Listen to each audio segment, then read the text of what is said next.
If you don't know me, I'm Jess Huda. I'm the Assistant Director of Athletics, Assistant Soccer Coach. Thanks, Britt. And I'm also the advisor for our Student Athlete Advisory Committee, which I'll get into a little bit later. But we want to, again, thank you for coming. I know, we all know that there is somewhere that we want to be at 9:19. So I promise you that we'll at least get you there for the second half. Is that all right? Get it. Relax. We're good. We're good. This won't be long, okay? But what I want you to do is just make sure that for this next hour or so, you just take in the message that we're about to deliver. I know that, you know, some of you know that it's about alcohol education, and I'm sure a lot of you are like, oh no, another alcohol education speech, but this is put on by your own peers from information that they got at a conference they went to, and we're going to start off with a video. This is going to be the majority of the presentation. If some of you may have seen this, anybody? Raise your hand. Anybody that's seen this before? Hayes? Sometimes in high school they show this video without kind of giving it away. It's about a freshman in college, a freshman lacrosse player at the University of Colorado. His name is Gordy, and Gordy was pledging a frat, and the one night they had a frat event, and let's just say that it didn't end well at all. So this can be graphic at times, shows some real life video and footage of the bad things that can happen when you don't make the right choices. Keeping in mind though that I know we don't have fraternities and sororities here, but we have teams, we have clubs, we have organizations, we have big groups of people that hang out and they do party and they do things like this. So just because it happened at a frat doesn't necessarily mean that it can't happen here at Cabrini with your groups of friends and everything. All right? So can you play for me? Thank you.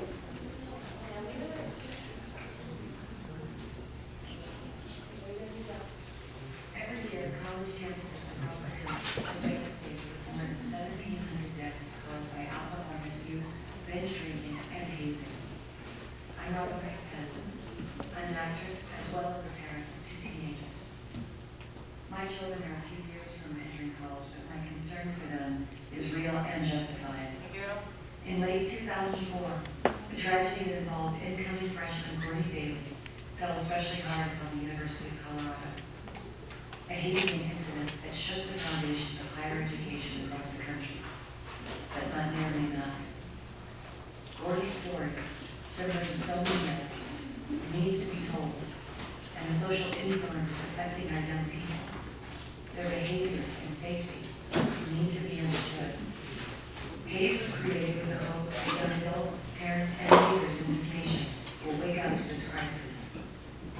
The goal, to encourage awareness and responsibility, to save the life of a fraternity brother or sorority sister, a teammate, a friend, a son or daughter.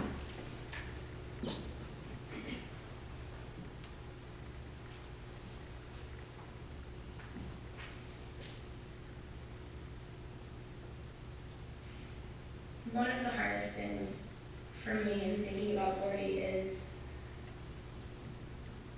how easily it could have been avoided.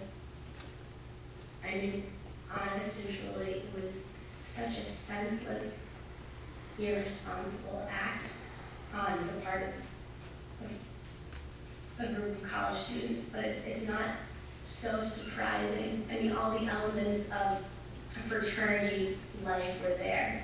I mean, there was alcohol, there was hazing, there was bonding, there were, eager freshmen excited to get involved. And I think that may not be the hardest thing, that's probably the scariest thing, and how easily you realize this could happen.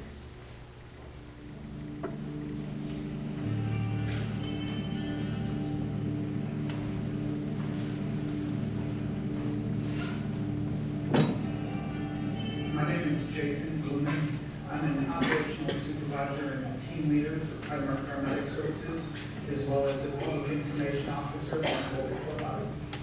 I've been working here at Pride Mark now on the streets for approximately 5.5 years, specifically the entire time working every Thursday, Friday, Saturday night until approximately 6 a.m. And very typical, every evening we get our share of alcohol and drug-related calls that we deal with, which are largely based upon violence and assaultive type behavior that comes from the use of intoxicants. We know that people abuse alcohol. We know that. It's a given fact. But I would say, and right now, that Can I ask you a question? Are you under the influence of alcohol? well, I think that's just the reason of the documentary that my peers in this is why he is in our place right now. It's because of the presence. So, and to answer your question, Mr. Ford, yes, I am. Give me your vinaigrette grilling and something. We have 2 to 3 days a week where we can, so we do. Boy, I've seen everything as minor as cuts and lacerations to patients not breathing.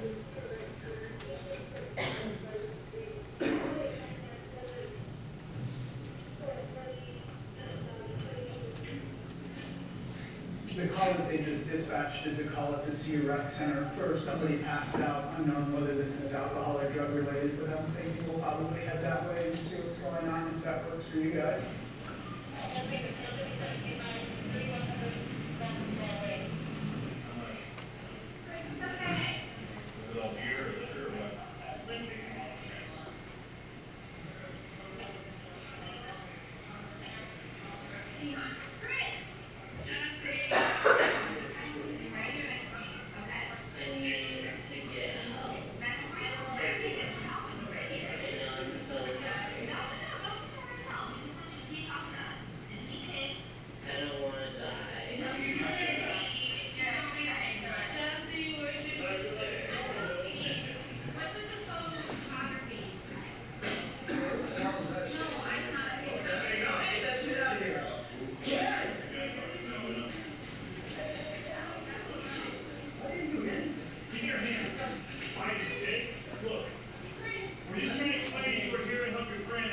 Bottom line is that too many people have been dying in this state alone, over many others. And that's a problem. Yes, it is.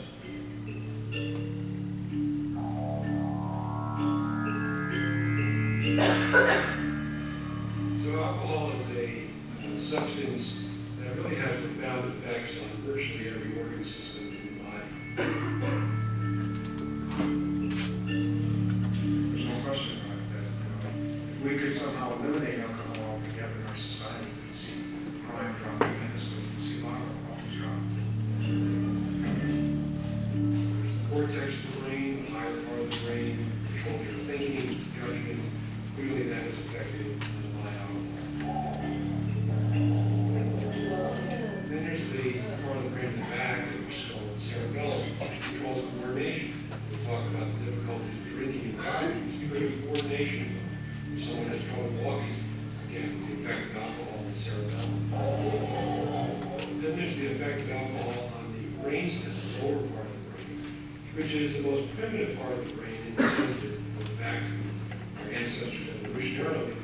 But the issue is that the brainstem controls all those automatic functions that we don't even think about. The heart, the lungs, the kidneys, the gastrointestinal system, all of them can be affected by alcohol poisoning.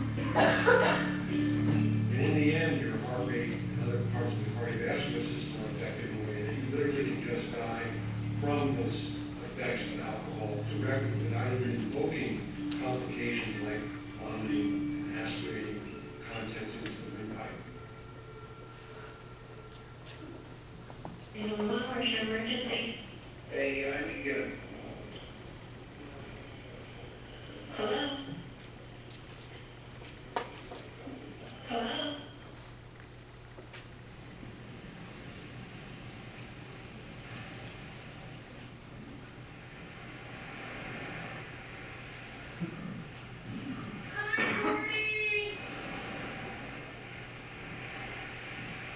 Albert was characterized as a really big boy. He was almost 10 pounds when he was born. So at that point, he was almost like a 3-month-old. His eyes were wide open. We used to call him Albert because he was just wide-eyed, blue-eyed, big,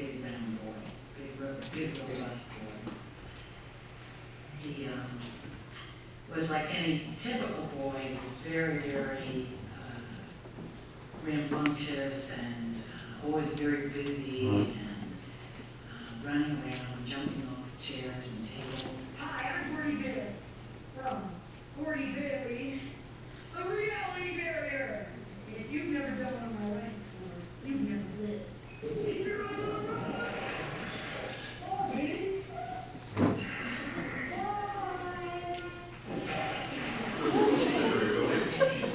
He was taking on video camera, and he would be doing movies involving the entire family, trying to reshoot some movie he'd seen.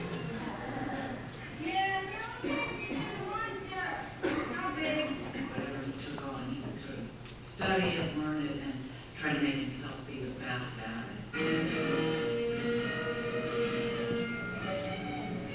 Actually, with that music makes a lot more sense than I thought it would at this stage. He played the guitar, he was an actor, he was a star athlete. He was a great student. It just, he didn't have to play that academic card.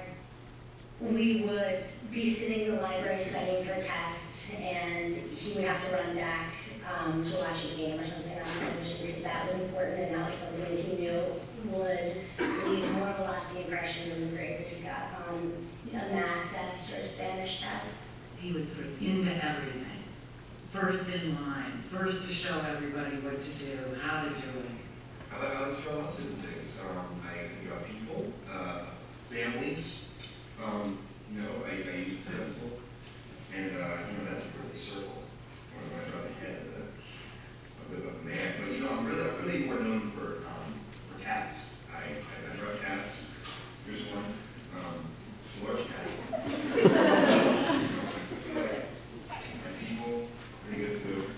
We learned about this thing called the Hug Club that he started with a friend at Deerfield by reading actually an article in the school newspaper.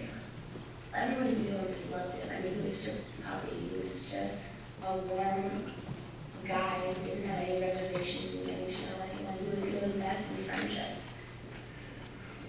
Corey's 4 years older than me, and we're best friends. He never picked on me, never tried to beat me. He had 3 weeks just in college. He was definitely not known as a bully by any means. Corey's the friendly giant, or gentle giant, I guess.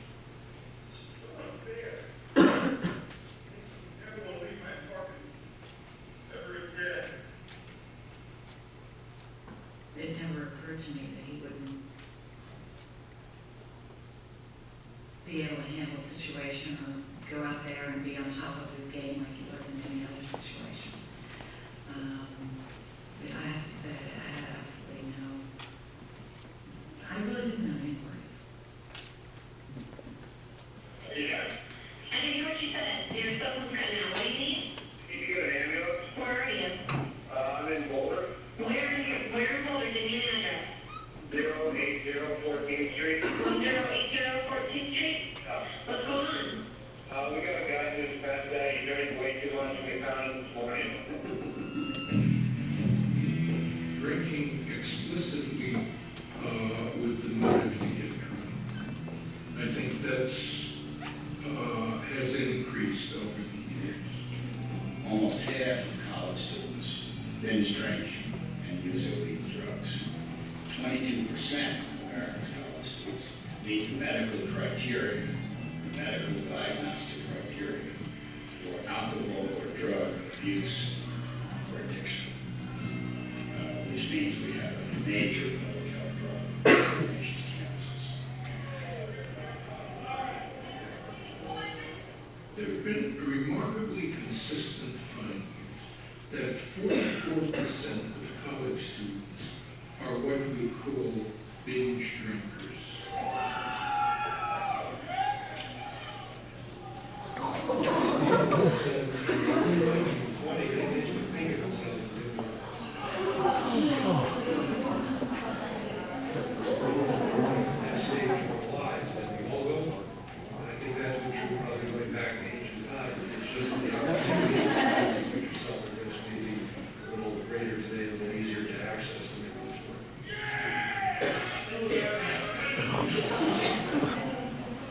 There's not necessarily an increase in the percentage of students who binge drink, but there seems to be an increase in the percentage of students who way over.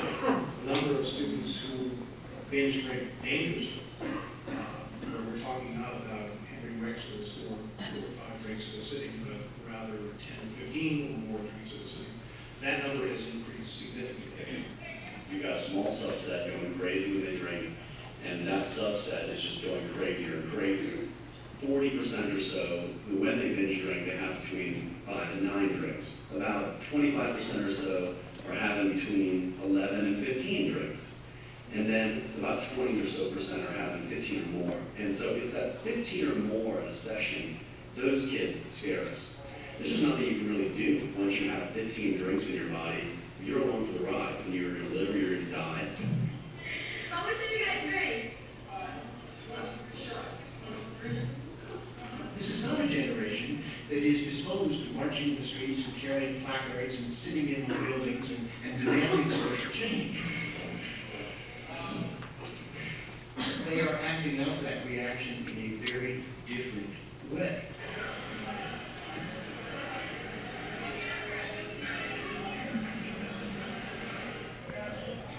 My feeling is that most college students aren't drinking with one another, as an adult pattern might be typical, but they're actually drinking against one another.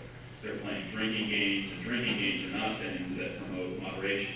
They're things that promote extremes, and so it's only natural to assume that if one is playing a drinking game, they're going to see how far they can push. If you would ask any college student what pregame is, they all know. So you sit in a room or some off-campus party before you go to an organized social event and you do shots or you do drink some sort of alcohol with the express purpose of getting a buzz on before you walk out the door. I think some of the most frightening statistics that I've seen really are about blackouts, because the presence of a blackout indicates to you that the brain is having difficulty with even basic tasks. It's drinking to the point where you can't remember what happened. It's drinking to the point where you escape from whatever reality you're trying to escape from. When you're intoxicated enough to black out, you're probably not making good decisions either, because the brain areas that are involved in decision making are going to be messed up as well.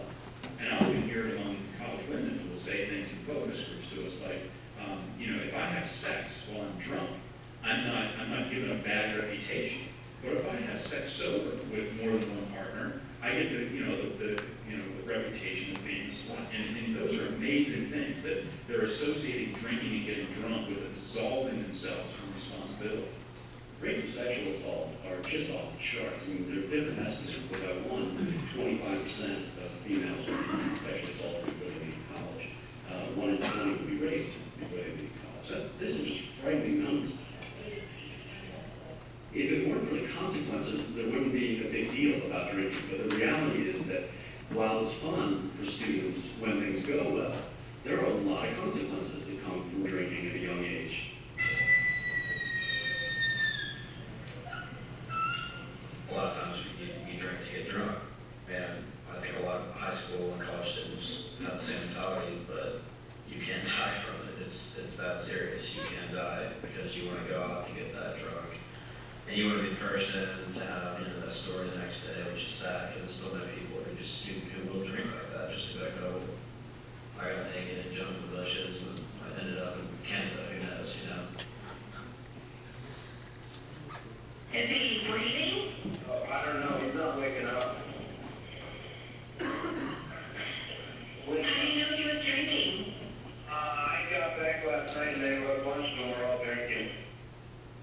Friday morning, 9 o'clock, I was working out of Boulder, and we were called to initially, and often the original dispatch information is not clear.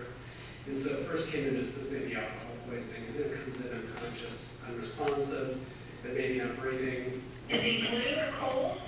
No, he's not very cold. He doesn't look blue. So you can't tell if he's breathing or not? It doesn't look like it. You don't think what? You don't look like what? It doesn't look like he's breathing very much at all. At all, or not very much? Look like it at all.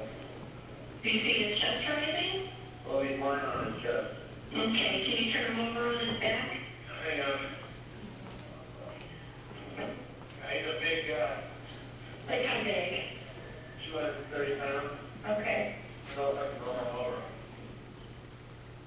at lunch, and my cell phone kept ringing, and it just, I would look and I wouldn't even answer because wasn't even a number I recognized, and I was sort of at a table and didn't want to, but it just kept ringing, and when I finally answered it, it was someone from Michael's office, and I could kind of tell it was strange, because it was sort of this panic.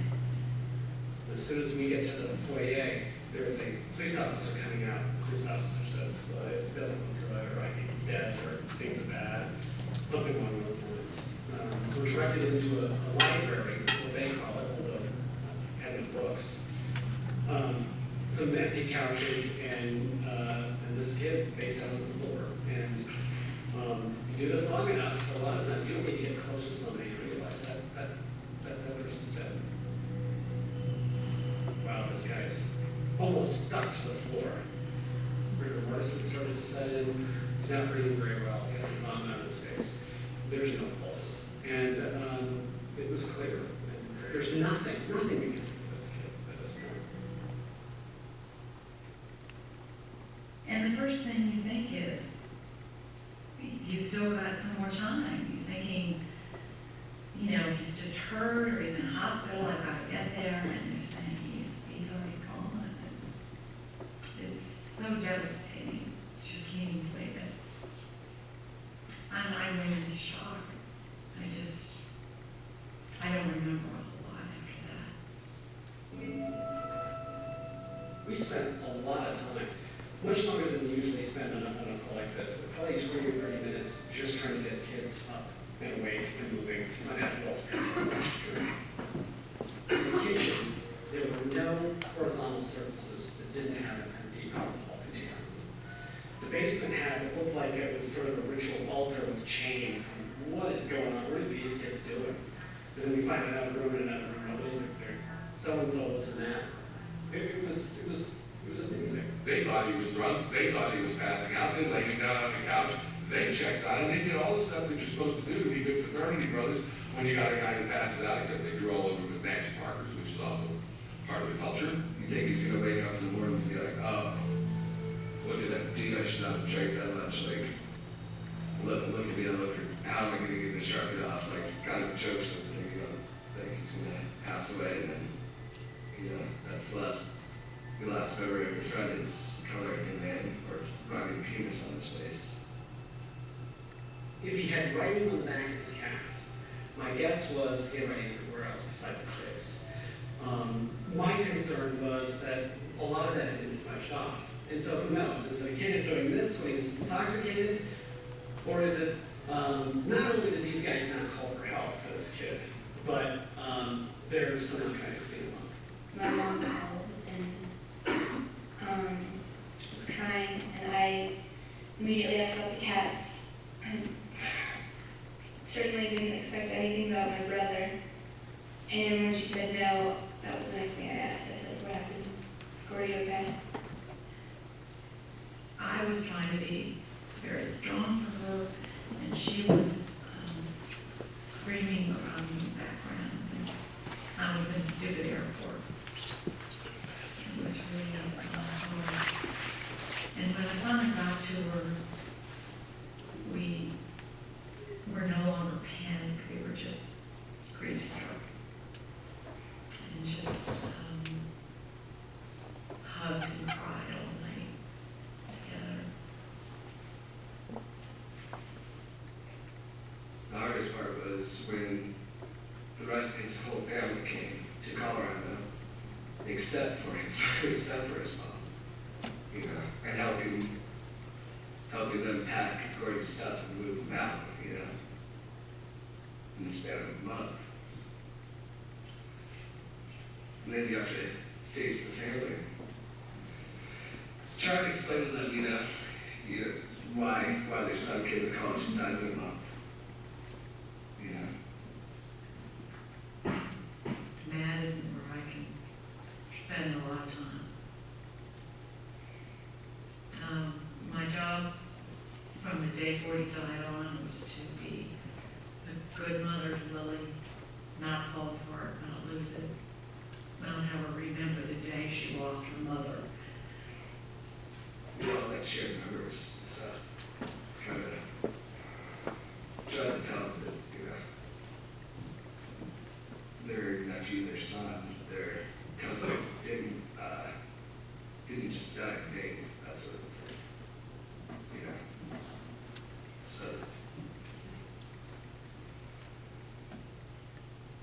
So that he, you know, he was only out here a month, but like, he positively affected, you know, he affected all of our lives in a positive manner, in only life, that sort of thing.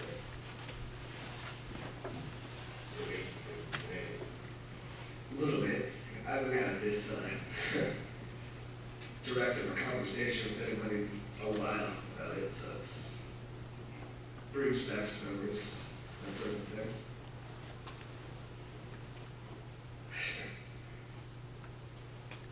SAAC fraternity killed one of their pledges. There's a more politically correct way of saying that, but the reality is SAAC killed one of their pledges. It wasn't the alcohol that killed him. He was hazed to death. Well, nobody made him drink. Nobody held a gun to his head. They didn't tie him to the ground and use a hose and force the alcohol down his throat. He did it voluntarily. Well, yes and no.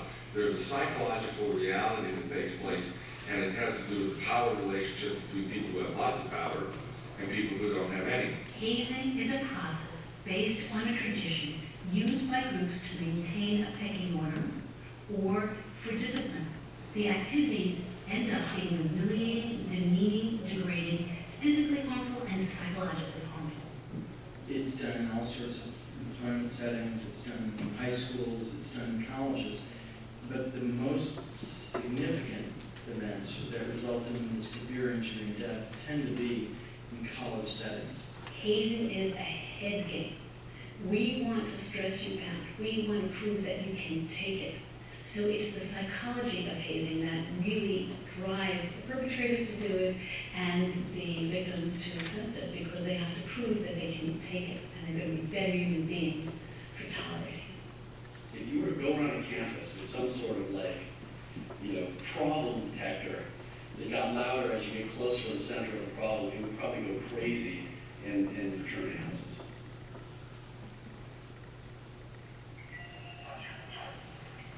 Hands up. We were just in the hood with every step by. Oh, you're always gonna need a gun. Give me the call or? Okay.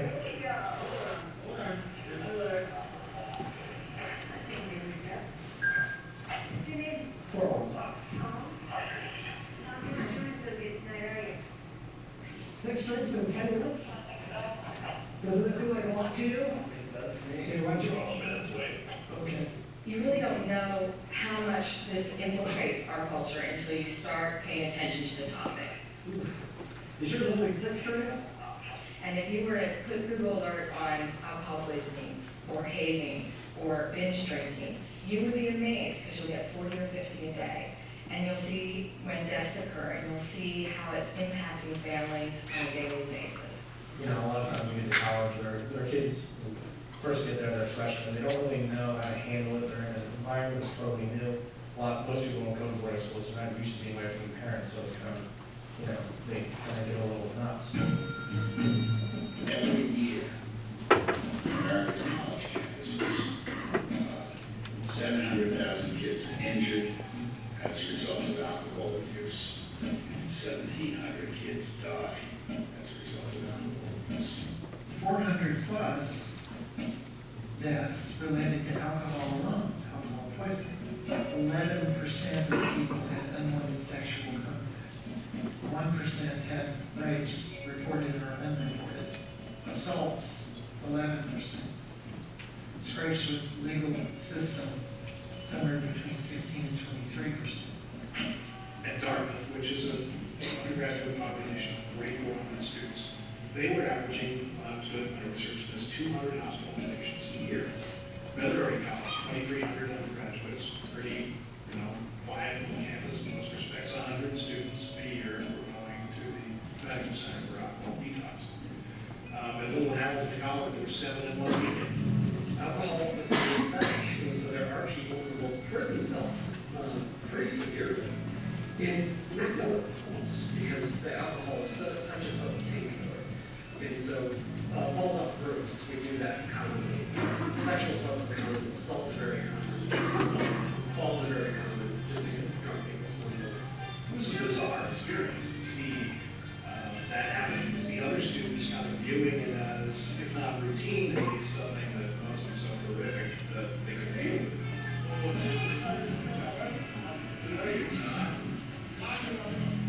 How do we as adults, or even people who work with young people, where is it that we didn't get in the message? Where is it that we didn't say, if your friend is unconscious, you need to call 911? The problem is people wait too long. Like, we bring them in and they're totally unresponsive, they've already blocked their airway, they've already had a period of time with not enough oxygen. It's going to be limited in terms of how much we're going to be able to reverse damage that's already been done. It is not just the fact that there are 37 bars within 15 minutes of this campus. It is not because the media portrays the use of alcohol in the way that they portray it. It is not that there are liquor stores that may or may not choose the profit motive over legality. It is not that parents don't want to be responsible. It's that they don't have the knowledge to be responsible.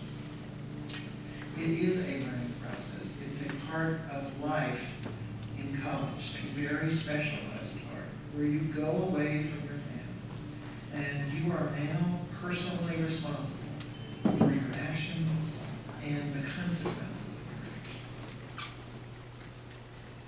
What we have learned in the last 2.5 years in Philadelphia, we were ignorant.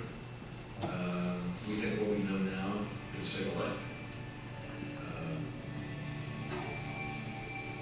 Certainly we feel good, and it's every parent's responsibility to be part of that education in any way.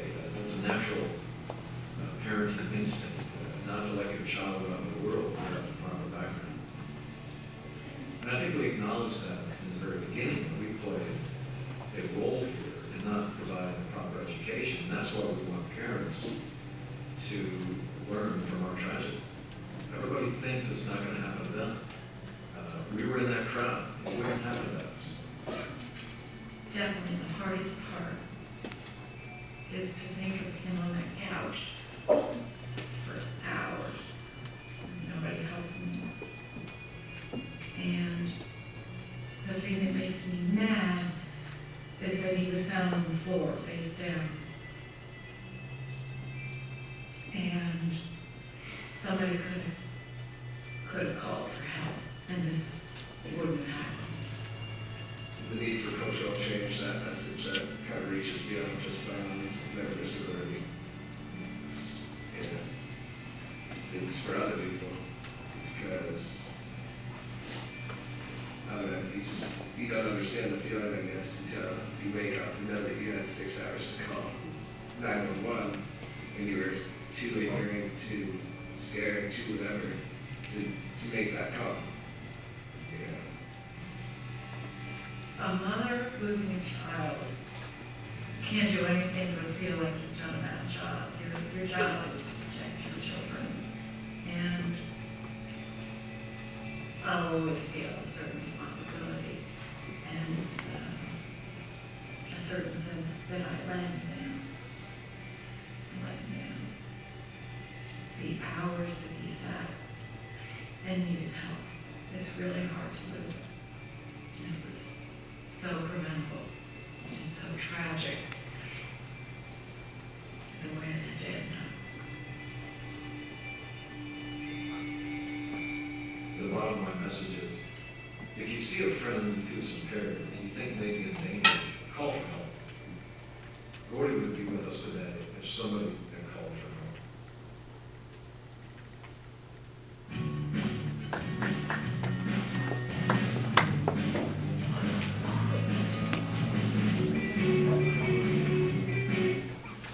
So I know that was a pretty intense video, but I've seen that probably 10, 15 times now, and I still get something out of it every time. And I think the one thing I just got out of it was towards the end when the paramedic said, what didn't we do to send that message? You know, what looking at as parents, as administrators, what didn't we do to send that message? And I think that's why we're here tonight.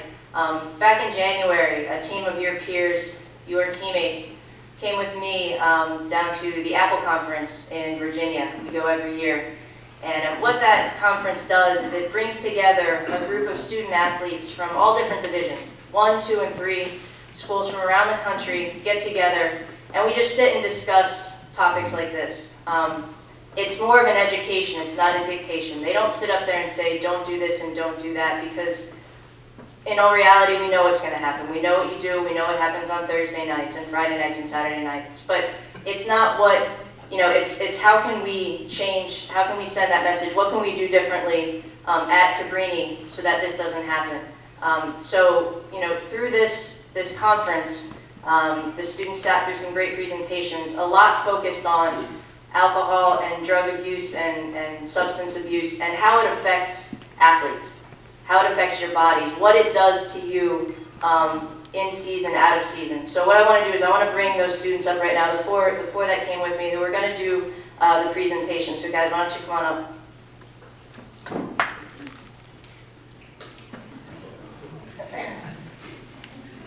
So we have Emily Small from softball. We have Joe Fiore from men's soccer. Chelsea, come here. Chelsea's really nervous, so guys, don't make her nervous. Chelsea from volleyball. All right, and Jack from roller hockey. All right, so these four are going to go ahead and do a presentation for you. They spent a lot of time on this and really took the information that they're going to present to you right now is really stuff that hits you guys and truly relates to you every single time you step on that court, you jump in the pool, you get on that field, okay? So please give them your undivided attention. We promise it will not take that long. We'll get you out of here soon, all right? You okay? You good? All right. Okay, so first I'm just going to ask for 9 volunteers to come up. They're going to pour out of these bottles what you would actually pour into a mixed drink if you guys were going.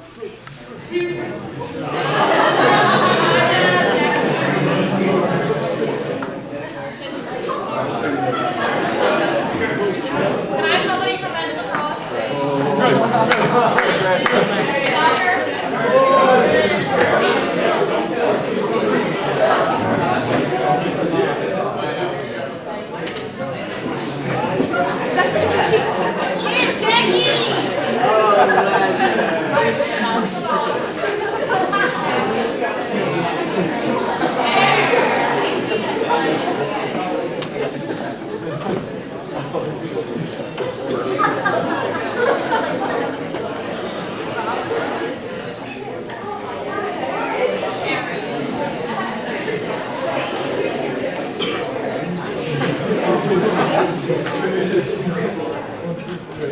Okay, while they're pouring, does anybody actually know what's considered a standard drink for liquor? 1 ounce. 1 ounce, yeah. So it's 1 ounce of liquor, 1.5 of anything else. So we're going to measure and see how much, oh my god, you guys put in your drinks. Woo! But you're mixing this liquid. Like some eyeball in it.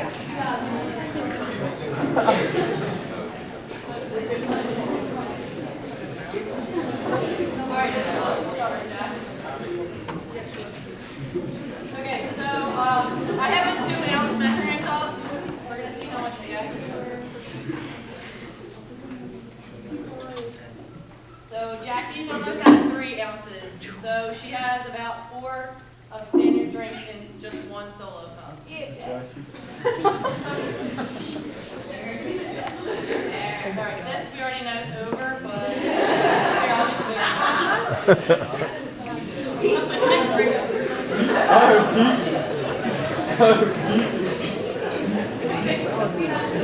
So she's at 6 ounces. So she had about 6 standard drinks in that cup.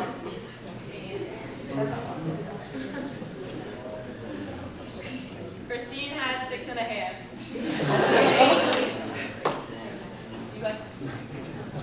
Thank you. 12 ounces. Todd's at 8 ounces. Jackie, it's good at the plate.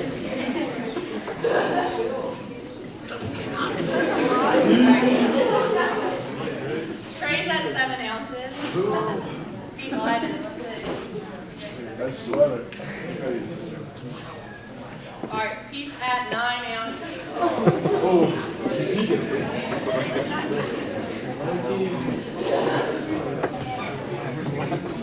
Okay, carrots at 5 ounces.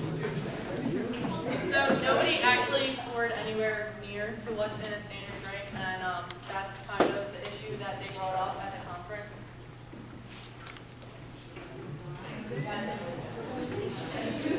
So in one standard drink, it's either 12 ounces of beer, 4 to 5 ounces of wine, or 1 ounce of 100 proof liquor. The more common that we see when we go out into the drinking scene or the drinking setting is a fine craft beer, a cocktail like the martini, a red solo cup filled to the top, or jungle juice, which is most common on college campuses. So does anybody know how many standard drinks are in a fifth of 80 proof vodka? 40. Okay, yeah. So that's kind of something that was kind of shocking to us that we learned, and it's kind of just like beware, like you see people drinking these bottles and you see them people killing them in one night, and that's 25 drinks you're having in maybe one night, maybe 2 nights, and sometimes it's too late. Another thing that we learned, this is the blood alcohol content in 1 hour. So most of us would fall under the 4 drink category. So say we're drinking 4 drinks in 1 hour, we're fine. You think you're fine. You'll go drive somewhere, get pulled over, you'll take a breathalyzer, and you're legally intoxicated, and you will be arrested for a DUI. Then after that, it just gets worse, 5, 6, 7, 8, whatever. You just see your blood alcohol content. I don't know if you guys can see. And then another thing, after you say you're done drinking, you subtract 0.015 for each hour after you're drinking. So say you stop drinking at 3 o'clock in the morning, 2 o'clock in the morning, you have to wake up the next morning early to drive somewhere, you get pulled over and you're still drunk, and you can still get a DUI just because it's the next day doesn't necessarily mean your drunkenness should wear off. This next video is a video that was shown to us at the conference. It takes place somewhere in the Caribbean. It's basically just kind of a lighthearted comical video to just display what people act like when they're drunk. Well, not people, monkeys, but just to show kind of how content.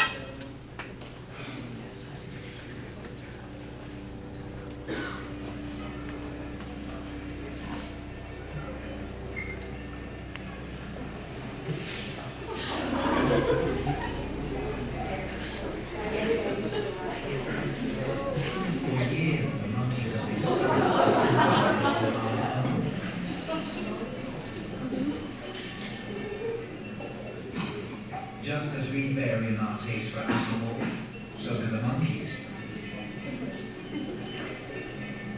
Some do anything for an alcoholic cocktail.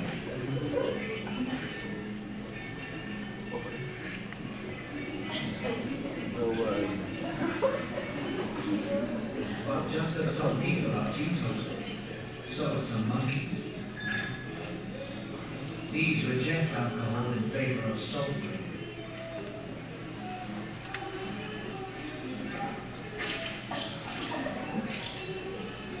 Significantly, the percentage of teetotal monkeys matches the non-drinkers in the human population.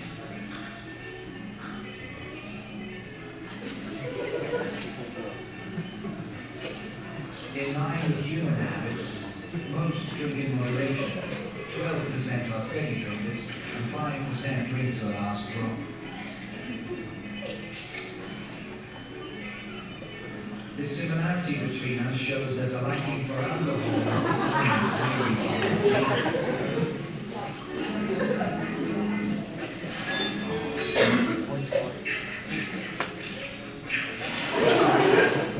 After each daily rain, other human parallels appear.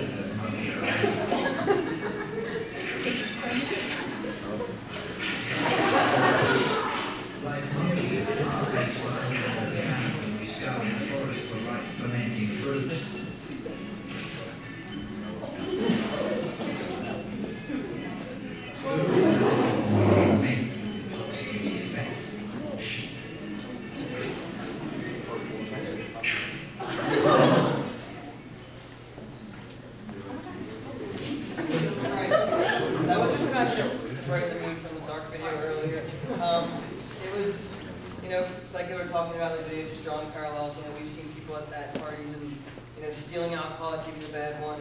Getting yourself into other criminal offenses that, could be very regretful of in the morning. So it was just, to brighten the mood when we show it.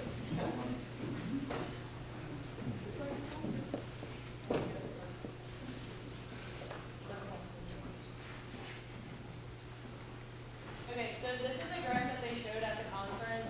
They showed a lot of videos, graphs, everything like that. This is one of the ones that stuck out the most to us. So the black line in the middle is the normal sober level. So hopefully that's what everybody's at right now. The green zone is your buzz. So that's like 1 or 2 drinks, like you're feeling good. And most people, the way they explained it at the conference is most people want to continue with that buzz, like the best feeling of being drunk. So they think that they have to drink more and drink more frequently, which is false. As soon as you start drinking more faster, that's when you get into the drunk mood, and that's when you go to blackouts and things like that. So in order to keep that buzz state, you have to drink moderately to stand your drink size.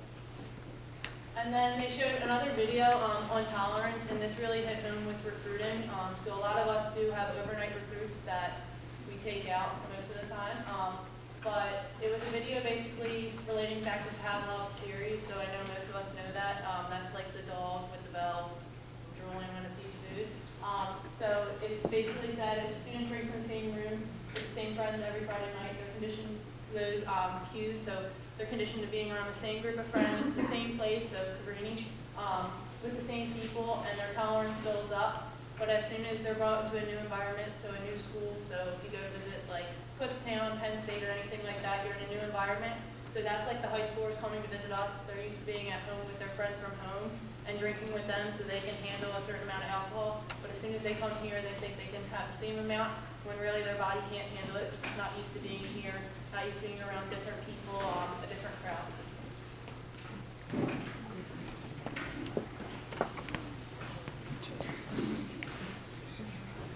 Before we get into statistics, I want to point out one important thing. When you're listening to these stats that they're about to give you, please know that these stats are not Cabrini stats. Okay, some of you took, or many of you took, a survey in the fall for us. These results are not in any way on this presentation. These stats are from the NCAA. They're national stats taken among all divisions, all student athletes within the past couple of years. So I just wanted to point that out before you saw them so you didn't think we were trying to call out certain teams or call out certain individuals. These are